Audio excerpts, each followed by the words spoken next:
দাদি, একটা কথা ভাবতে আমার খুব শরম করতেছে। বিয়ের পর আমার স্বামী কমু ছাইড়া দাও, বাত পুড়ে গেছে। আগে তুই সিধা সিধে কস না কা, তোর বিয়া করে উঠছে। হ্যাঁ দাদি, তুমি ঠিকই কইছো। কেরে কি করিচ্ছু, মন খারাপ কিছু? আর কোস না দোস্ত, এটা মানুষ কত মানে নেওয়া যায় ক। এরা বেটি ছেলের সাথে আমি 5-6 বছর ধরে ফেসবুকে প্রেম করি। তাই প্রথমে বললাম আমার বাবা উকিল, পরে শুনি ওর বাপ হচ্ছে মানুষের বাড়িতে কাম করে। আচ্ছা হোক, সমস্যা নাই, মানে লেনো। তার কয়দিন পর করছে আমার আরেক জায়গায় বিয়ে হয়েছিল, 2 মাসের সংসার হচ্ছে, তারপর ডিভোর্স আছে। আমি ওটাও মানে নিনো, সমস্যা নাই, হতেই পারে। কয়দিন পর আবার করছে আমার একটা সোল আছে, আমি সেটাও মানে নিনো, যে হোক সোল যখন আছে সমস্যা নাই। কয়দিন পর আবার করছে আমার 2টা বিয়ে হয়েছিল, আমি সেটাও মানে নিছি। এত কিছুর পর আজ আবার করছে কি আমি বেটি চল বেটা চল। আর কত মানে নেওয়া যায় তুই ক? আচ্ছা দোস্ত, আমি একটা জিনিস ভাবে পাই না, গার্লফ্রেন্ডের বিয়ে হওয়ার কয়দিন পরেই ছেলেকে চাকরি হয়, ঘটনা কি? আরে এটাই বুঝলো না, বালা মুসিবত দূর হলে তো সফলতা আসবেই। 1 मिलियन फॉलोअर हो सकते हैं मेरे भाई, इतना मुश्किल नहीं है, बस आप लोग की सपोर्ट चाहिए। अगर आप लोग सपोर्ट कर दो 1 मिलियन तो छोड़ो 2 मिलियन भी हो सकते हैं, मगर सपोर्ट कोई करता नहीं ना। আচ্ছা, আপনি যে নৌবাহিনীর চাকরি করবে যাচ্ছেন, আপনি কি সাঁতার জানেন? না স্যার, জানি না তো। আপনার কি আক্কেল জ্ঞান কিচ্ছু নাই? আপনি সারাদিন সমুদ্রের মধ্যে থাকবেন, জাহাজের মধ্যে থাকবেন, সাঁতার জানেন না? এটি ইন্টারভিউ দিবে যাচ্ছেন কোন হিসাবে? স্যার এলা উল্টা পাল্টা ব্যাকটেলে লাগান্তি কথা কবেন না তো। যারা পাইলট বিমান চলায় ওরা কি ওরা পারে?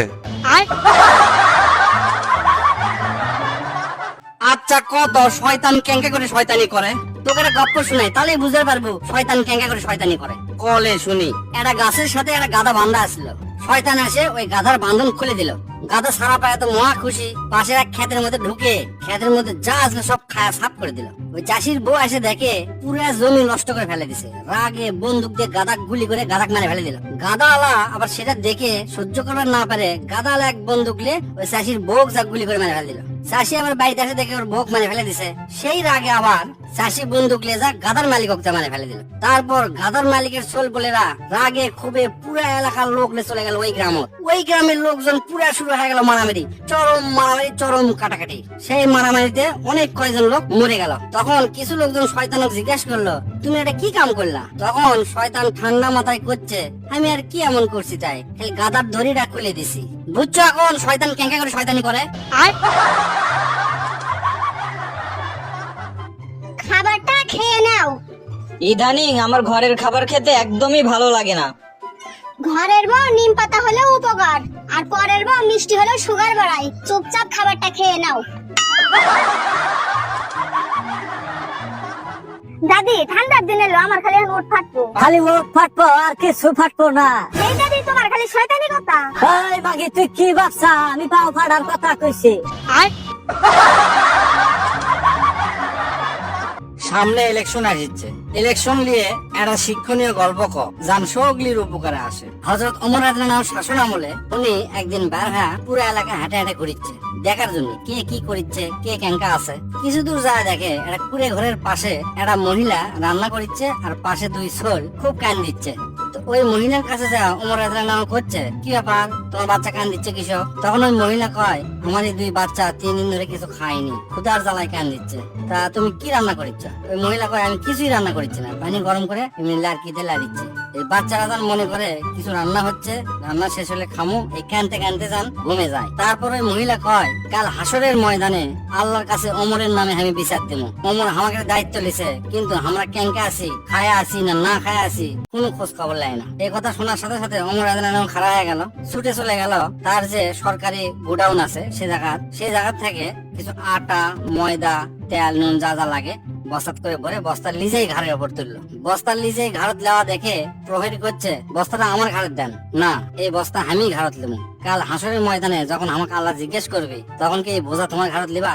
কখনোই লিবা না, অতএব আমি লিয়ে যাবো। পরে ওই বস্তা লিজেই ঘাড়ত করে লিয়ে ওই মহিলার বাড়ির চা লিজে রান্না করে ওই 2 বাচ্চা লিজেই খাওয়াছে। খাওয়ান শেষ হওয়ার পরে তখন ওমর রাদিয়াল্লাহু আনহু ওই মহিলা কইলো, তুমি আল্লাহর কাছে হাসরের ময়দানে ওমরের নামে বিচার দিও না, তাকে মাফ করে দিও। ওমর অবুঝ মানুষ, সে বুঝতে পারেনি। তুমি যদি হাসরের ময়দানে বিচার দাও তাহলে ওমর রাদিয়াল্লাহু আনহু কোনো জবাব দিবার পারবি না। ওমর ভুল করছে, তুমি মাফ করে দিও। তাহলে চিন্তা কর, যে লোক দুনিয়ার অর্ধেক শাসন করছে, ইসলামের দ্বিতীয় খলিফা, সেই লোক সামান্য ছোট্ট একটা মহিলার কাছে এভাবে ক্ষমা চাচ্ছে। সেই একজন মহিলার বিচারের জবাব দিতে পারবি না সেই জন্য। আর আমাদের দেশে দেখ, সকলি মেম্বার হওয়ার জন্য বসে আছে, চেয়ারম্যান হওয়ার জন্য বসে আছে, এমপি হওয়ার জন্য বসে আছে, মন্ত্রী হওয়ার জন্য বসে আছে, কিন্তু তাকে আসল কাম কি সেটাই তারা জানে না। এই ক্ষমতা পাওয়ার পর তাকে কি কাজ করা লাগবে, আল্লাহর কাছে যা কি জবাব দিবি, এই চিন্তাই মাথার মধ্যে নেই তাকে। সকলি খালি ক্ষমতা নেওয়ার জন্য বসে আছে। তাই সাবধান থাকেন, আল্লাহ কিন্তু সব হিসাব বুঝে নিবি। প্লিজ ভাই একটা ফলো দিয়ে যান, অনেক কষ্ট হয় একটা ভিডিও বানাতে। যদি আপনারা সাপোর্ট না করেন কিভাবে বানাবো বলেন? দাদি, তুমি যে ছেলেতে আমার বিয়ে ঠিক করছো, আমি ওই ছেলেতে বিয়ে বোবার পাম না। তুই বোবার পাবি না কা? ছেড়া কালা। আমি একটা কথা কই শোনেন, সাবান তুই যে কালারের কানস ফেনা কিন্তু ওই গলায় বাড়াবো। দাদি এটা কি করলো বুঝলাম না। ছোটবেলা বারবার নাড়া করলে যে চুল ঘন হয়, এর যদি সঠিক যুক্তি দিবার পারেন তাহলে আপনি চাকরি কনফার্ম। মনে করেন আপনি কোনো এলাকাত গেছেন, ওই এলাকার চেঙ্গা ফেঙ্গা আপনি ধরে সেই মার মারছে, তারপর কি আপনি ওই এলাকাতে একলাই যাবেন? কোনোদিনই যাবেন না। অবশ্যই তাক মারার জন্য পুরো এক গোষ্ঠী নিয়ে চলে যাবেন। ঠিক চুলের ক্ষেত্রে উনকাই, আপনি যখন এড়া চুল কাটে দিবেন তখন ওই পুরো এক গোষ্ঠী শুদ্ধ উলিয়ে আসবি। বন্ধুরা, আল্লাহ তাআলার ঘর এই বাবরি মসজিদকে কে আমরা সবাই ভালোবাসি। দুষ্ট লোকেরা আল্লাহ তাআলার এই মসজিদটি ভেঙে ফেলছে, এখন আবার নতুন করে পুনর্নির্মাণ হচ্ছে। আপনারা সবাই সাপোর্ট করবে, মসজিদ সম্পূর্ণভাবে নির্মাণ হয়ে যায়। দোয়া করবেন আর আমাকে প্লিজ সাপোর্ট করবেন। আচ্ছা, এটা কথা বলো তো, বউ আর শালীর ভিতরে পার্থক্য কি? শালি জুতো চুরি করে টাকা চায়, আর বউ জুতো মেরিয়ে টাকা চায়। দাদি, হুললাম তোমার নাতিক বলে বিয়ে করাও। হ্যাঁ, করাইতেছি। তোমার নাতিক বিয়ের আগে সার্ভিসিং করো, তোমার নাতির ইঞ্জিন কিন্তু ডাউন। এই শ্রী, আমার নাতির ইঞ্জিন ডাউন তুই কিবা করে জানো? ওটা তুমি বুঝবা না। দোস্ত, তুই তো জীবনে 24টা প্রেম করছো, মেয়েদের সম্পর্কে তোর সে আইডিয়া আছে, সেই জন্য মেয়েদের সম্পর্কে 2 লাইন কত সকলি জানুক। মেয়েরা সব সময় হয় 2 লাইন বেশি বুঝবি, না হয় 2 লাইন কম বুঝবি, কিন্তু যেটা বোঝার সেটা কোনোদিনই বুঝবি না। কেন বদনা, তুই এটা একটা কাম করছু, বউক ছাড়ে দিয়ে তুই কাজের মেয়ে বিয়ে করছু। তুই তো জানিস দরবেশ বাবার হুকুম ছাড়া আমি এক পাও লড়াই না। কি কছে দরবেশ বাবা? কছে যে জীবনে কিছু করবার গেলে মাকে ত্যাগ করতে হবে আর শান্তির সাথে বসবাস করতে হবে। খুবই সুন্দর কথা কছে, তা কি সমস্যা? আরে মায়া আমার বইয়ের নাম, আর শান্তি আমার কাজের মেয়ের নাম। পদ্মা ক, আমাদের দেশের বছরের দিবস কয়টা? স্যার 5টা। তোর করে ব্যাখ্যা করে ক। আর ভুল মানুষক বিয়ে করলে হয় প্রতিদিনই শহীদ দিবস। 2 নম্বরে আলসা মানুষক বিয়ে করলে হয় প্রতিদিনই শ্রমিক দিবস। 3 নম্বরে ধনী মানুষক বিয়ে করলে হয় প্রতিদিনই খরচ দিবস। স্যার 4 নম্বরে হচ্ছে অপরিণত মানুষক বিয়ে করলে প্রতিদিনই হয় শিশু দিবস। আর লাস্ট 5 নম্বর হচ্ছে অবিবাহিত থাকলে প্রতিদিনই স্বাধীনতা দিবস।